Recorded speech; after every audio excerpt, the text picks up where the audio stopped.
مرحبا، معكن شرب الرحمة، وبهالوقت المميز رح ساعدكن لتعملوا جولة تأملية على أحداث الأسبوع الماضي. خلونا سوا نسترجع الأشياء الحلوة اللي صارت معكن لهلأ. بس بالأول بنصحكن تلاقوا مطرح مريح تقدروا تسترخوا فيه وتركزوا على هالجلسة، ولتجربة أفضل بنصحكن تغمضوا عيونكن وتخلون مغمضين لآخر السيشن. خدوا نفس عميق،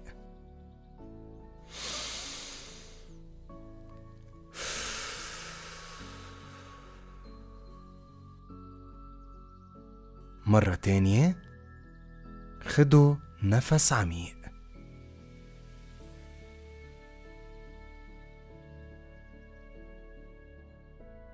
هالأسبوع وصل لنهايته، وأنا أكيد إنه مرقتوا بأمور حلوة كتير، ويمكن اختبرتوا بعض المحلات اللي ما كنتوا كتير مرتاحين فيها، بس هيدا شي كتير طبيعي، كلنا سوا بنمرق بطلعات وبنزلات. خلينا أول شي نتذكر الأمور الحلوة يلي اختبرناهن هالأسبوع. فكروا بوقت حسيتوا انكن كتير مبسوطين خلال هالأسبوع. رجعوا لذاكرتكن هالوقت بالتحديد، تفصيل بتفصيل، وحسوا بنفس الإحساس كأنكن عم بتعيشوه هلأ. ابتسمتوا شوي، أنا أكيد إنه رسمتوا ابتسامة على وشكن. هلأ فكروا بشخص ضحكتوا معه هالأسبوع، وتذكروا شو السبب اللي خليكن تضحكوا سوا هالقد. وإيه، ضحكوا هلأ كأنكن مع نفس الشخص عم تحكوا نفس الخبرية اللي موتتكن ضحك، كأن اللحظة عم بتصير هلأ. تذكروا بهالأسبوع أي متى حسيتوا بثقة بالنفس عالية وبقوة تصدي لكل الظروف الخارجية. رجعوا هالحدث لذاكرتكن وتمتعوا بالدفى الحلو اللي عم بتحسوه هلأ بقلبكن. وهلأ رح أسألكن كم سؤال لنعمل تأملات على الأسبوع الماضي. أنا رح أطرح عليكن السؤال وإنتو خدوا وقتكن تجاوبوا بالطريقة اللي بتحبوها. السؤال رقم 1: كم مرة هالجمعة انبسطتوا بفنجان القهوة؟ السؤال رقم 2: كم شخص غمرتوا هالأسبوع أو سلمتوا عليه إيد بإيد وابتسمتوا لبعض؟ السؤال رقم 3: كم مرة هنيتوا نفسكن على شغل حلو عملتوه أو على تصريح رائع ترك انطباع إيجابي عند غيركن؟ السؤال رقم 4: قدرتوا نمتوا منيح؟ كونوا شكورين على الوقت اللي طلع لكم تناموا فيه، وإذا ما قدرتوا نمتوا هالأسبوع خدوا قرار إنه يطلع لكم نوم أفضل الأسبوع الجاي. السؤال رقم 5: شو هي الموسيقى اللي سمعتوها خلال هالأسبوع؟ وغنيتوا شي مع الغنية؟ السؤال رقم 6: شو كان الوقت المفضل لإلكن هالأسبوع؟ وليش هالوقت هو أول شي فكرتوا فيه؟ السؤال رقم 7: هل اتصلتوا بشخص بتحبوه؟ أهلكن، إخواتكن، أو صديق عزيز عقلبكن؟ تذكروا قديش كان الشعور حلو لما عملتوا هالاتصال.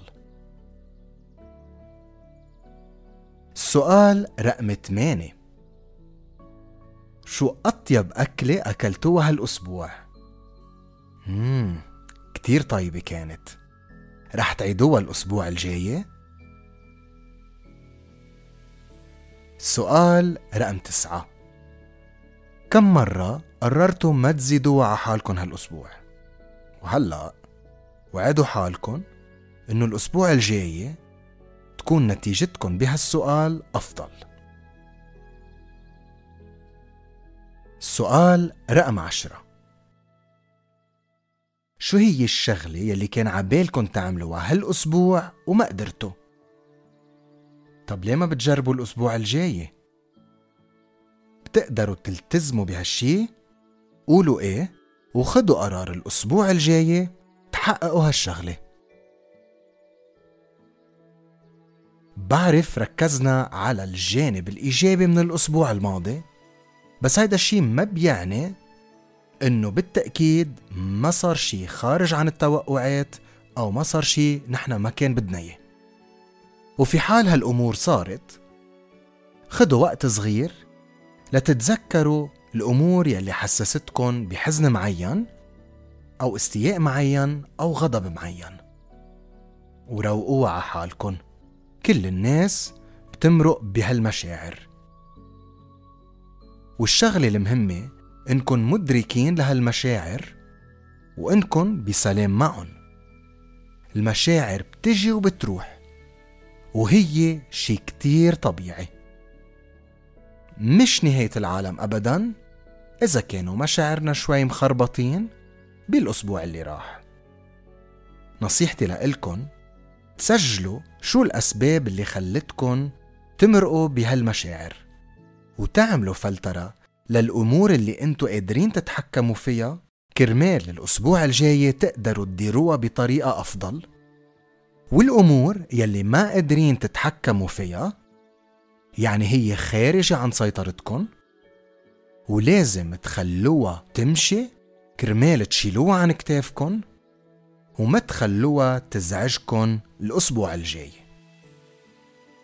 هالتأملات اللي عملناها رح تعلي الوعي عنا كرمال ناخد فكرة عن كيف كان الأسبوع الماضي، حتى ناخد مسؤولية على حالنا لدايما نتابع بالعمل الجيد ونختار دايما طريقة إيجابية للتعاطي مع كل المشاعر وكل الأمور يلي معقول تصادفنا بالأسبوع الجاي.